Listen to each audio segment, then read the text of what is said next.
All right, guys, third poetry lesson of the week. These are limericks, which I'm going to get to in just a second. These are my favorite kind of poem, and I don't know, I think it's just because I can come up with them on the spot. It's like singing a song or like making up lyrics to a song. The way that this one has like a rhyming pattern just really sticks in my brain. And I also like limericks because they're meant to be kind of funny and silly, and I love a funny and silly poem. So let's look first. I wanted to remind you of one kind of the 5 elements of poetry, which was figurative language, specifically around hyperbole. Hyperboles are really fun in all kinds of writing, but especially in poems, because a hyperbole is basically just a big ol' exaggeration. So that might be something that's kind of fun to consider in a limerick, since they're supposed to be kind of silly and funny. It might be fun to try to think kind of big. But let me go ahead and get you into the lesson for today. It says, a limerick is a special kind of nonsensical funny poem that has a stanza with 5 lines. So no matter what, a limerick poem is always 5 lines. And then this is where it's kind of funky. Lines 1, 2, and 5 have the same phrase or same ending sound, and it typically has 8 syllables, but I'll tell you, it doesn't always have to have 8 syllables. It just sounds better when it does. So lines 1, 2, and 5 are all supposed to rhyme.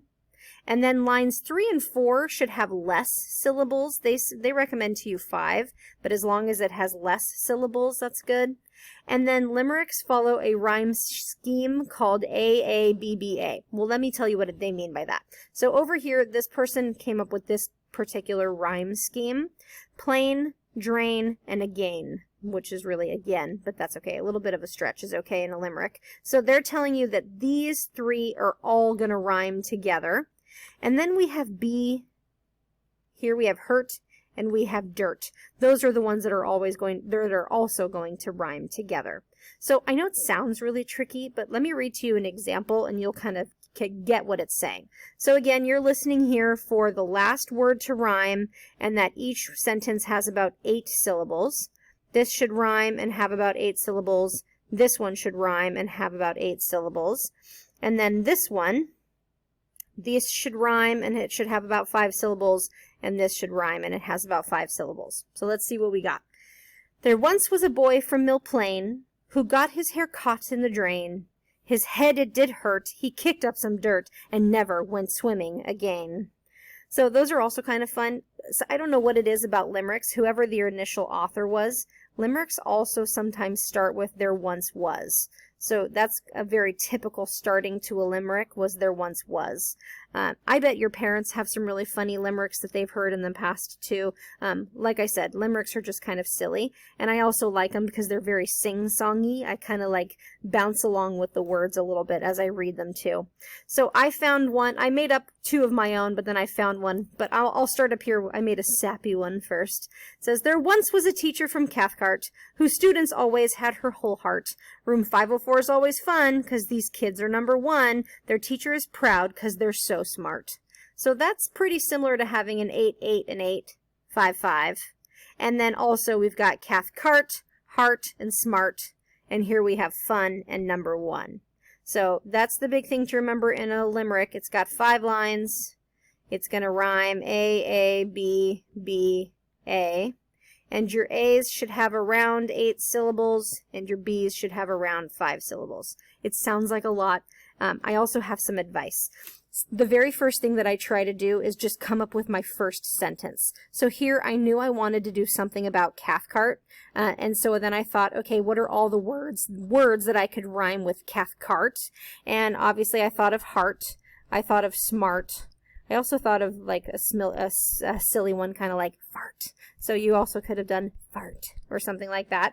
And then I try to think of all of those. So what I actually try to do is I try to write these 2 lines first with my rhyming word for Cathcart. And then this part is just like, obviously you can kind of go off on your own because these 2 words you don't want to rhyme with Cathcart. So once I said that my students always had her whole heart, I thought, okay, well, what else do I know about Cathcart? I know that it's fun. And once I came up with the word fun, I tried to find something that rhymed with it, and what rhymed with it was number 1. And then the rest of it kind of just fell into place. So that's my advice to you when you start a limerick today. Really, really focus on that first sentence, and whatever your final word is, try to find words that rhyme with it. Okay? Okay, so here's another one I came up with. It says, there once was a pooch named Elliot who had the cutest little dog butt. He loved belly scratches and treats in large batches. He was our best guy and our peanut. So I did Elliot, butt, and peanut. And then I also did scratches and batches. And what's funny is when I first wrote it, we always call them belly scritches. That's what we call it when we scratch Elliot's belly. But scritches was way harder to rhyme with, and I couldn't find anything to rhyme with scritch, so then I changed it to scratch, and then I could use batch. So you gotta kind of just play around a little bit. This is one I found online, and it made me laugh really hard, so I liked it. It says, an elderly man called Keith mislaid his set of false teeth. They'd been laid on a chair, he'd forgot they were there, sat down and was bitten underneath. So I thought that was a pretty funny one too. So I hope you have fun with limericks today. They are definitely meant to be fun. And here's another example you can read on your own. And here's kind of the example that they did. They kind of showed you your rhyming words first, and that way you can see kind of how they put it all together. I would love, love, love for you guys to share your limericks here. Zoom would be my #1 choice. I'd love to have anybody share that would be interested. But otherwise, you can always do Flipgrid, and you can share with your family as well. Have fun with these ones.